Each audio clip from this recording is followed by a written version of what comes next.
har onkra snøklar at her, som jeg har tås at Jesus Kristus døg ikke andalega. Snøklar, onkra rester av grøya, kvossu suttje og mete og tryggve og void. Så er det helt unna sannføring, så skal det ha en sannføring og standa vidt her. Og det har vi. Det er særlig det her til tvei ting. Hva merker det så i samband vi djaurene som blev offret i Gamla testamentet og påskalampi at det skulle støyjast, brennast i eldi og alt her? Ja, det var en pastor av offringene. At det ble dripet og støkt i eldi og så ete, ja. Og det så ikke jeg på som Jesu Kristi lojing. Tog at vi så ikke annet enn det i Nye testamentet, at han loj i kjøtenen. Han loj i kjøtenen.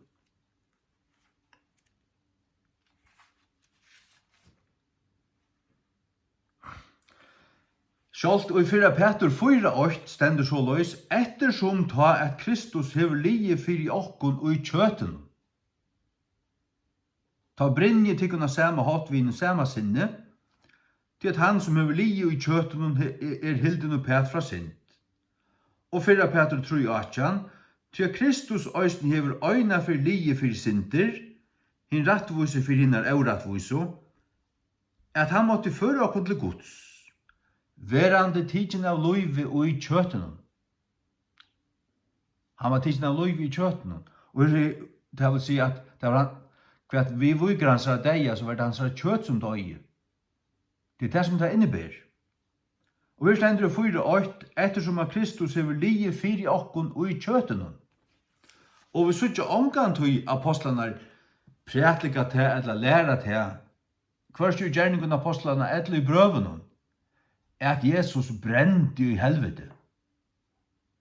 Tog må vi leta Nudja testamentet dominera og lærerne som holdt, og tar vi så suttje og gjerningen apostlene 2:31 og hetta.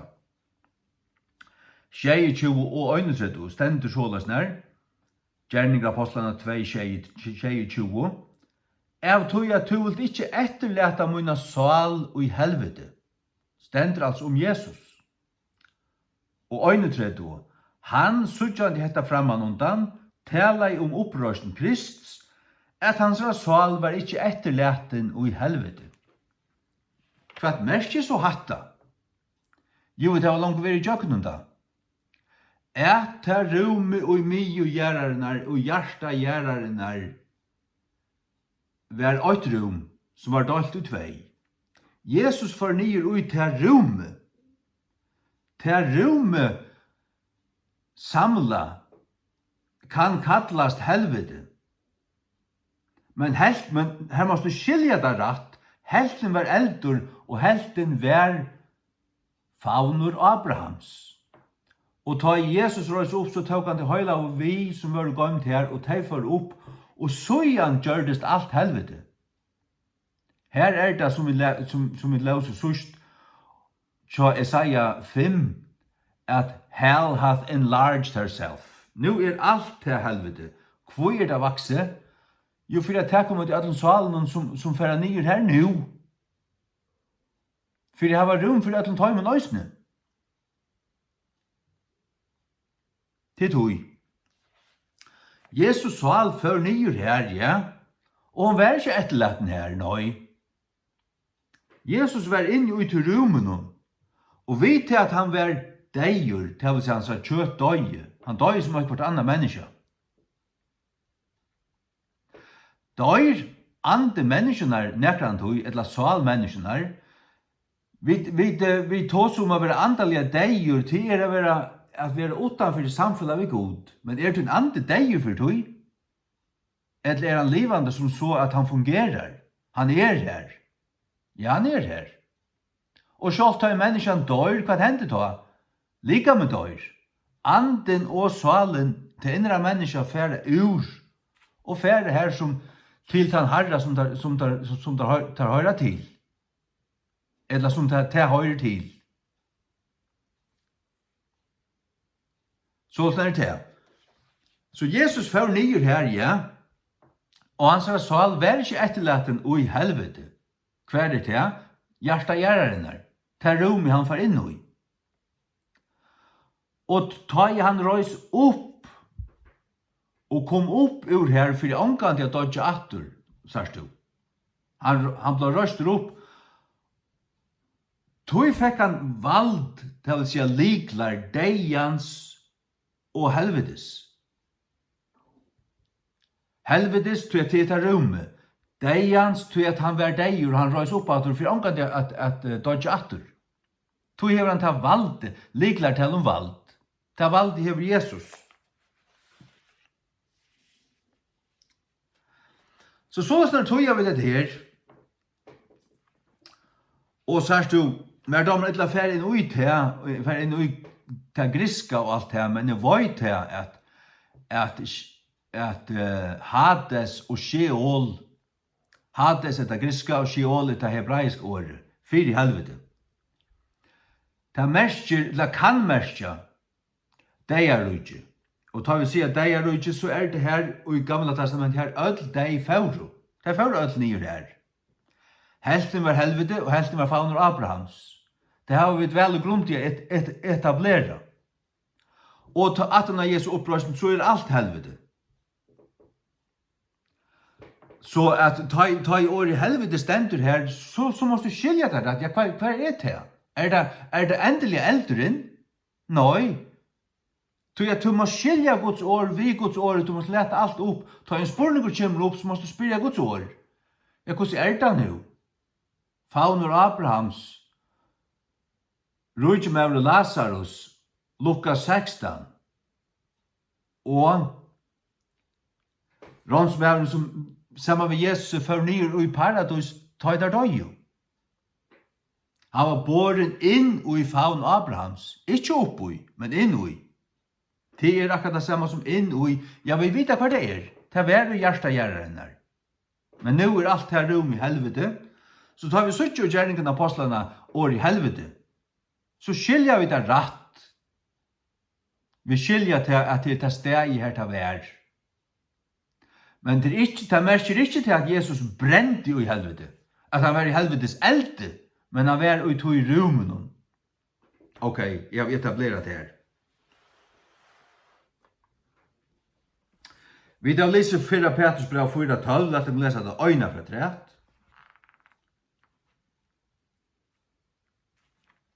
Nei, 4:8, mener jeg. 4:8 først, ja. Ettersom ta at Kristus hever lie fyrir okkun og i kjøtenen. Han løy fyrir okkun, han sa løying. Han løy deian og i kjøtenen, og i kjøtenen, og i kjøtenen. Og her stendur 4:8, han vil lie fyrir okkun i kjøtenen. Han sa løying. Han sa løyingar gongt, byrja i skuires høste. Og enda i lenga frutjada, tar han seg til fullgjørst. Så løy Jesus ikke mer. Han får, og sjalt han sa deg og alt han gjør av krossen, det var en sigur. Jeg har vært langolisi og kolossebrevene. Han stør sikra i første dømen og måtten og i krossen. Og i sånne krossar verste, sikra i han øysene.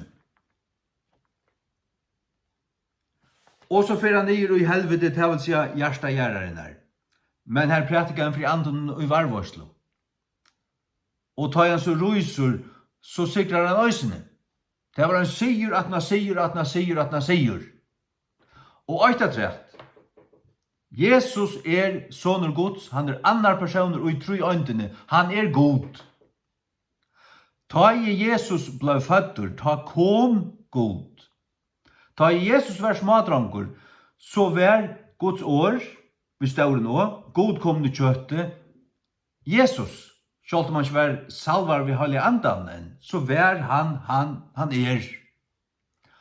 Ta i Hellige Anden ble salvar, ta han ble salvar ved Hellige Anden, ta i Hellige Anden kom i hverandre at han døpa, han sa det. Ta byrja i tjenastan. Ta byrja av undrene.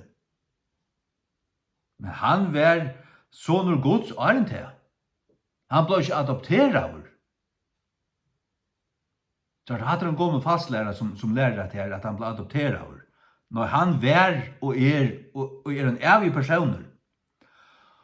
Og tar han dør, så dør kjøt hans her. Men god dør ikke. Og oi heldur føddest god ta Jesus kom. God kan først ikke føast eller dødja. God evig. Ta i Jesus dør, så dør kjøtet. Så vi kunne si menneskesåneren. Kjøtet var dette, ja. Det er døye, men sånn Guds. Og God kom til kjøtet, døye ikke. God døye ikke. Hatta måste skilja. Og i helvete døye han heller ikke. Omgang tøy. Han døye for åkna krossen, hver døye. Han la i deian og i kjøten. Han la i deian og i kjøten. Jeg sier for 3 og 4, lett oss å sive inn. 4 Petrus brev 3 og 18, han la i deian og i kjøten. Og var livande gjørdur ikkje ui andan, men av andan. Ta i heile anden vid stålena. Tåg Jesus sval og Jesu anda, ja, og førde til oppatur, og gav Jesus luivatur. Det vil si, han sa kjøtt. Det som da var livande gjørst atur, det vil si kjøttet.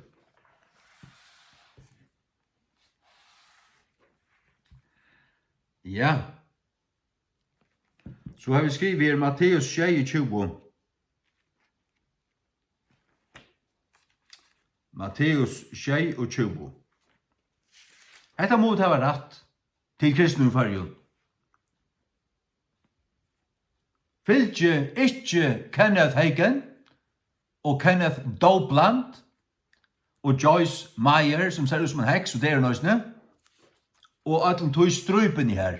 At det er en strupe av falslæreren. Er det pinsar, så er det rett lærende pinsar. Her som fløyeren her er færden og dev. Etter måned ikke er han utanfor Kristolikan. Etter måned er det ikke. At han annar Jesus tar læra, at han annar gledebåskaper og tar heva visselige av en annan anda. Visselige. Matteus 26:46. Ja, akkurat. Og ta i nødgjende tøymen, når hin nødgjende tøymen røpte Jesus vi herre rødt, sier det, Eli, Eli, lama sabachthani. Det vil si, god mun, hvor hever du overgivet meg? Vi vet at hvor. Det tog at okkara synd var løgt av han. Han ble gjørdur til synd okkara vekna. Det merker tog ikke at han gjørde synd i jord, eller han fikk synd i natturo. Eller at han ikke langer vær god kom i kjøtt, ikke langer vær sånne god, ikke langer vær god, men brøttes til en demon, som heigen indianerne lærer. Og det er en satanisk falslærer opp ur høyda hola helvete.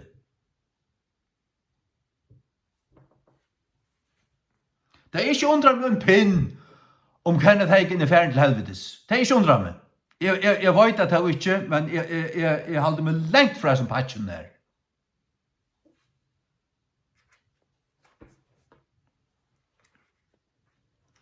Jeg vet bare til at Atana Hagen, alle tar som kom Atana, tar jo nekker satans penka grøysar av en i ærare ver. Og jeg så ikke der uigotåret. Jeg vet akkurat hva det er.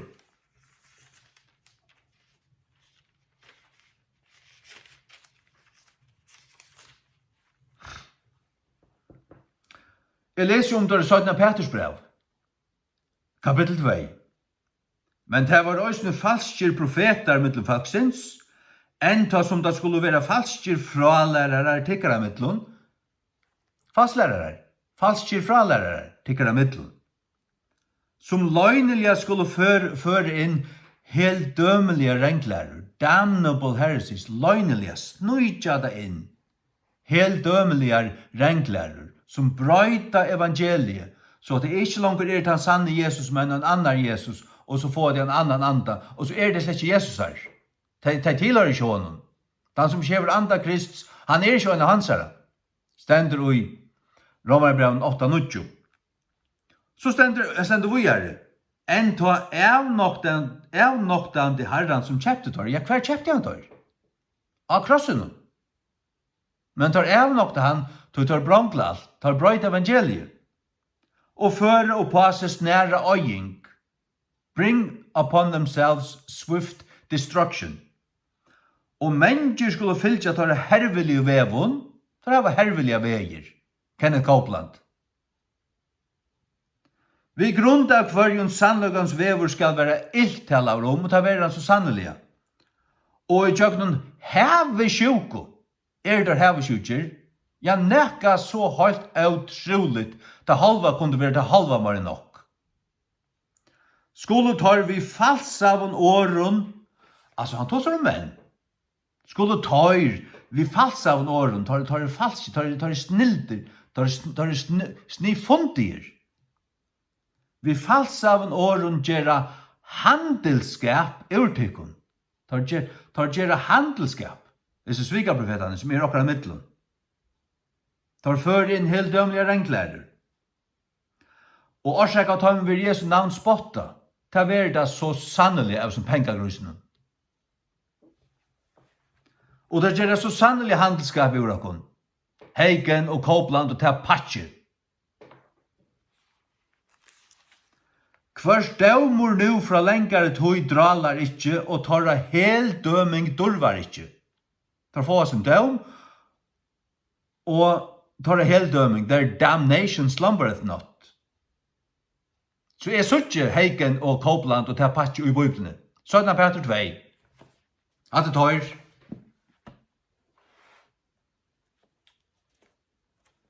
Ja. Fylg dem ikke til helvetes. Og tål du ikke med at jeg har sagt alt det til, så det et problem. Ta måste bare takka der av. Det eneste jeg vil si vet til rønns opp til en helt dømelig renklærer. Og fylg ikke Heiken og Copeland og Joyce Meyer og Joel Osteen og tog satans passion til helvetes.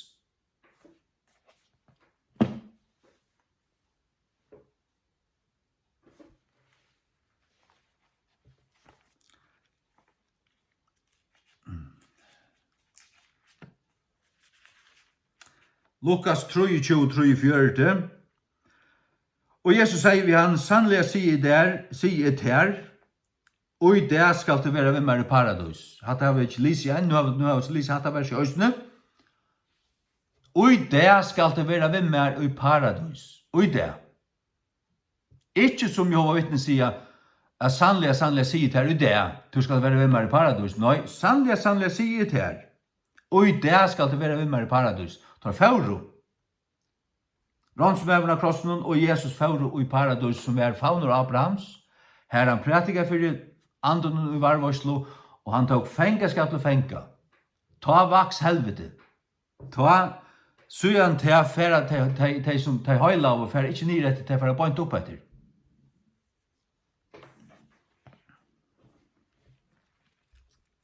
Halleluja. Tog det Paulus sier at vera fraverande fra ligam å vera tjaverande til herran.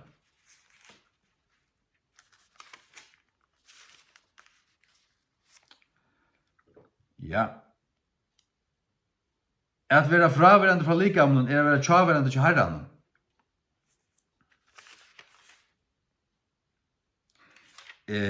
Hva det stendur?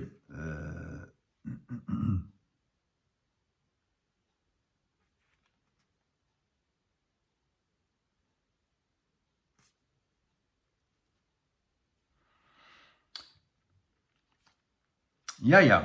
17:5, va?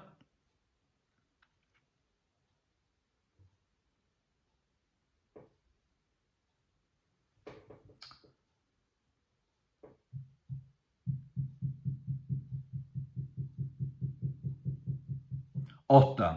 Vi er sannfører, sier jeg, og viljoer heldur at være fraverande fra ligamen, og at være tjaverande til herren. Ta vi er fraverande fra ligamen, ta vi fer ur ligamen, så er vi tja herren, og hver er herren, han er i himnen. Så det er noe som vi vet. Hetta var altså snøklander. Her ein snøkel at rett og suttjan, nu tar jeg her 17,4. 17,4 14, let meg teka til øysene.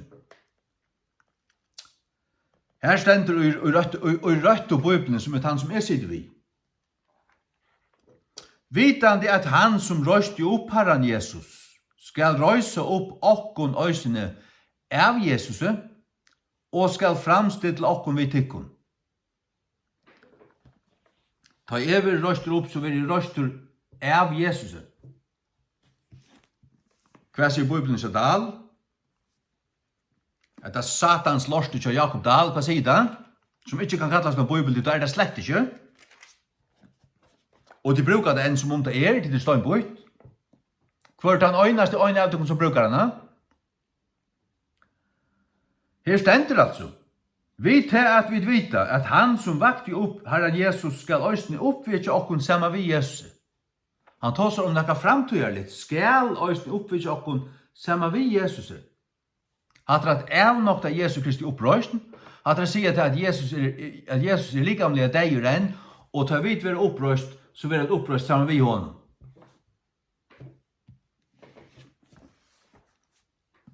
Rett av Bibelen sier, by Jesus. Av Jesus. Da jeg vil røyster opp, så vil jeg røyster opp av Jesus.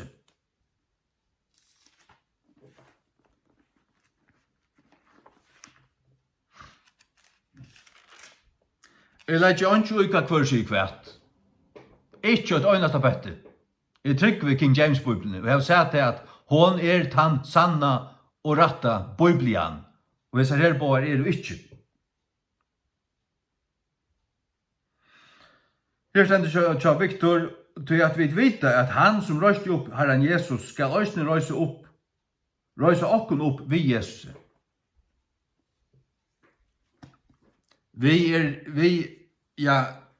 Dahl sier altså samme vi, så jeg kan ikke ut fra at jeg hadde året vi tja Victor merker øyne samme vi. Annars vi kan øyne merke vi bruker av. I det utningen så er det rett. Men stendet det av Jesus, så er det så pura rett. Det er godt så har jeg nok sagt meg til at Jesus skal røse meg opp.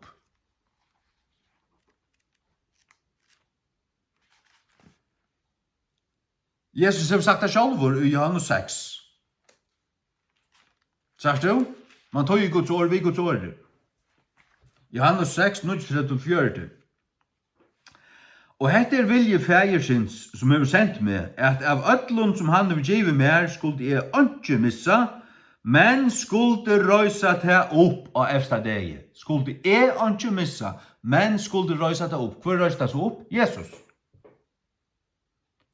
Og hette er vilje hansar som sendte meg, at hvert han og ser sonen og trøyra han, må hava evigverande liv, og jeg vil røysa han opp av efsta deg. Jesus kommer å røysa meg opp, han er lengst han risen opp sjálvor. Til helvetes ved Bibelen til Jakob Dahl, og til helvetes ved Bibelen til Victor Danielsen. At det er satans lort. Ta var det god til er. Gjør så vel. Mest av tog jeg tar sida Bayer og 4 Peter tror jeg at Jesus var livande gjørd ui andan. Hadde året ui. Det er ein bøkstavur. Blast du livande gjørd ui andan. Det som skal gjerast, det som blir livande gjørst. Det må så vel saktans dodge og æren. Det sier ikke kjolt. Du kan ikke livande gjøre nek utan til dette og æren. Så at året ui sier og lærer til at Jesus døye andalige. Så det var det falsklæro. Fra tvoi med falsk om Bibelen. Jag förbannar jag vid Bibeln så Dal och Viktor boart vär. Förbannar jag vid där. Förbannar jag vid där.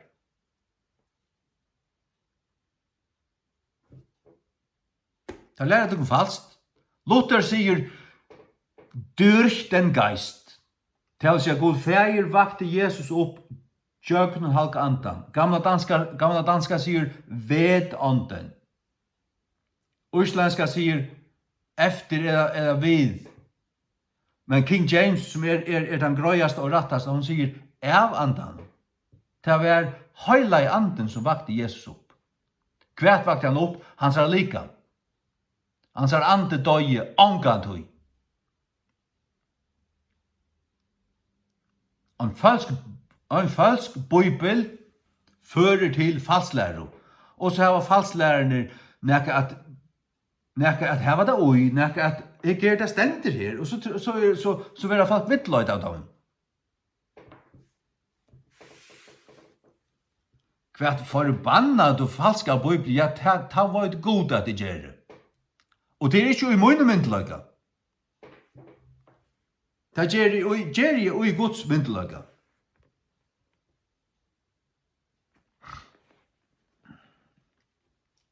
Det gjør jeg i Guds myndelaga. Ja, men ta vet jeg dit. Og det er ikke et enkelt forbannelse, men det er tvøyfalt. Må god i himmelen høyre med, ta jeg kastet tvøyfalt forbannelse i Bibelen av Dal og Viktor. Og nå ikke satt malen, han kan være til helvete på en av veien.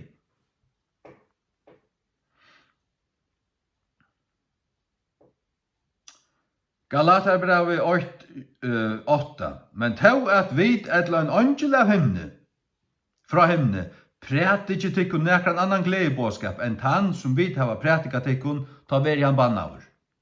Ein som vi søtt avur, så sier jeg nu attur, nekran meavur, præt ikkje tikkun nekran annan gledebåskap enn han, til da tikkje vi, veri han forbannaver. Bibelen av Dal og Viktor stand og agnostisk og handritten ur djevelsens Alexandrium, høvesette gnostikarna. Her Clement, Philo og Origen sauto i fyrstu og øld, og sånne katekiska skola, og en sånn prestaskola, du vet, kauhøytner dævlar, og omskriva av skriftene fra kainugrisken til klassisk grekst, og fjerna av 2844 år ur Nya Testamentet. Det tog du hever en stittet tekst. Det er ikke tog at det er sånn og kristen løyt av træt, i brøver ikke. Vi har alltid haft den sanna teksten. Han er sånne råd i Antiochia og i Syria. Han ble også varvåttur i Konstantinopel, Byzantium i Grikalandet. Her den gresk-ortodoxa kyrkjan vær. Og han løsne varvåttur til Valdensaren i Alpen. Tøyr høyde en bibel som bygde at ta første latinske bibelene som er gamla Itala. Gamla Itala, hun ble tøyt i år 120. Tøyr høyde også lite haft en bibel som ikke fylte Vulgate. Tja hon sjálvun Jerome fyllt ikke Vulgate, det var en latin bibel, men ørvis enn Vulgate, ørvis enn korrupsjonen til katolske kyrkjene. Og taie og i reformasjonen kom, og valdenserne kom gengande her opp til Genève, til reformatørene her, ta heva tørt hutt Grisk, han rid textus receptus, og tar samarbeidar vi latinske bibelene til valdensaren, og her ein løyge. Det er samme bibel, det er samme tekstur, av griskon og latine. Og det er det som King James stender av, og når Antio Alexandria gjerra, og det er vi heller ikke. Alexandriska bibelen er falsk, og den perverterer av satans av mannen, langt i fyrst og alt. Her nok til å bli frelstur etter, jo, men til ikke alle sannløgjen. Her fullt av sparlun og vattnen. Drekk opp hvis du vil. Jeg drekker Guds røyna vatten.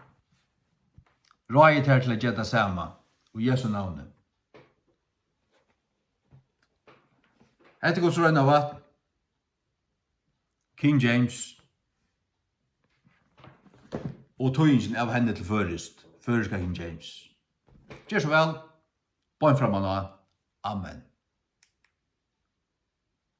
Lilla postur annars.